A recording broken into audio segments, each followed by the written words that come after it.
Assalamualaikum warahmatullahi wabarakatuh.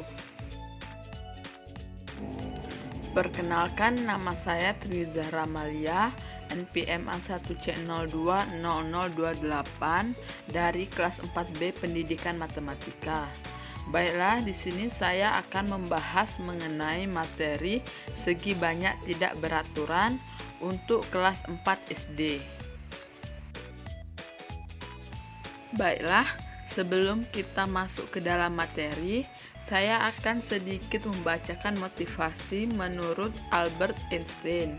Yang pertama, setiap orang yang membaca terlalu banyak dan menggunakan otaknya sendiri terlalu sedikit akan jatuh ke dalam kebiasaan berpikir yang malas. Yang kedua, semua orang jenius. Tapi, jika Anda menilai seekor ikan dengan kemampuannya memanjat pohon, ia akan menjalani hidupnya dengan percaya bahwa itu adalah bodoh. Jadi, untuk adik-adik, jika ingin menjadi anak yang pintar, jangan malas-malas belajar. Setiap anak itu mempunyai kepandaian dan kepintarannya masing-masing, sesuai dengan bidang dan mata pelajaran yang mereka senangi. Jadi, kalian jangan pernah putus asa jika ada yang membanding-bandingkan kalian dengan orang lain. Selanjutnya, kita akan masuk ke dalam materi. Yang pertama, kita akan membahas mengenai pengertian segi banyak. Pasti adik-adik bertanya, apa sih pengertian segi banyak itu? Nah, di sini saya akan menjelaskannya. Segi banyak adalah suatu kurva atau bangun datar tertutup yang dibentuk oleh garis-garis yang berhubungan. Jadi, garis-garis yang berhubungan pada segi banyak itu akan membentuk sisi. Segi banyak yang paling sedikit sisinya adalah bangun datar segitiga. Selanjutnya, kita akan membahas mengenai perbedaan antara segi banyak beraturan dan segi banyak tidak beraturan. Di sini saya akan menjelaskan ciri-ciri segi banyak beraturan terlebih dahulu. Segi banyak beraturan memiliki ciri-ciri. Yang pertama, sisi-sisinya sama panjang. Yang kedua, sudut-sudutnya sama besar. Dan yang ketiga, bentuknya itu cembung atau melengkung keluar. Nah, selanjutnya ciri-ciri segi banyak tidak beraturan, yaitu yang pertama, memiliki sisi yang tidak sama panjang. Yang kedua, memiliki sudut yang tidak sama besar. Dan yang ketiga, bentuknya itu bisa cembung dan bisa cekung. Selanjutnya, kita akan membahas mengenai contoh segi banyak tidak beraturan. Segi banyak tidak beraturan memiliki contoh, yaitu segitiga sama kaki dan segitiga siku-siku. Kenapa segitiga sama kaki disebut dengan segi banyak tidak beraturan? Karena segitiga sama kaki semua sisinya itu tidak sama panjang dan semua sudutnya itu tidak sama besar.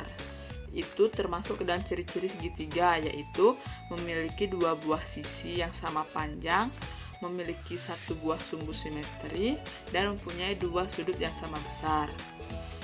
Yang kedua, segitiga siku-siku.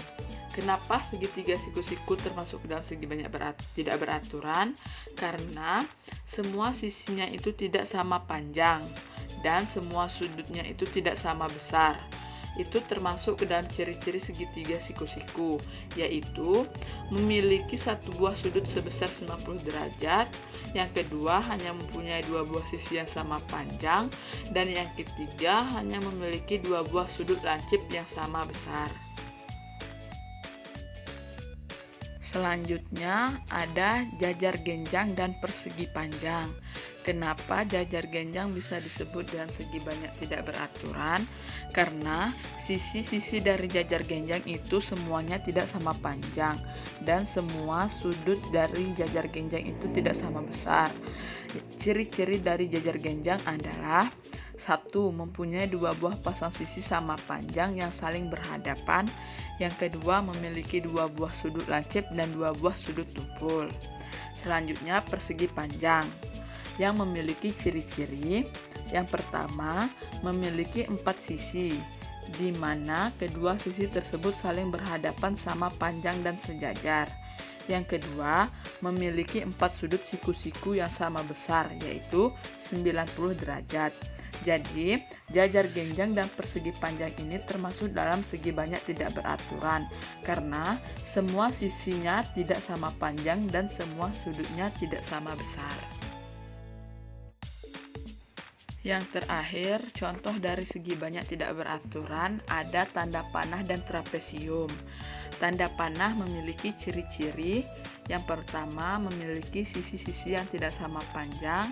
Yang kedua, mempunyai sudut-sudut yang tidak sama besar. Kenapa tanda panah bisa disebut dengan segi banyak tidak beraturan?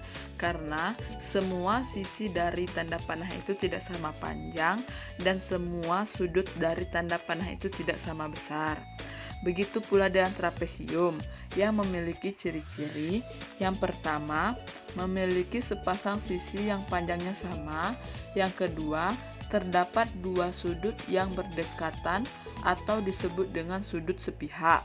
Jadi, trapesium juga tidak memiliki sisi-sisi yang sama panjang semuanya, dan semua sudut dari trapesium itu tidak sama besar. Jadi, tanda panah dan trapesium itu termasuk ke dalam segi banyak tidak beraturan. Nah, itulah yang dapat saya sampaikan. Semoga adik-adik lebih bisa memahami mengenai segi banyak tidak beraturan. Setelah saya jelaskan apa pengertian segi banyak, perbedaan antara segi banyak beraturan dan tidak beraturan, contoh segi banyak tidak beraturan.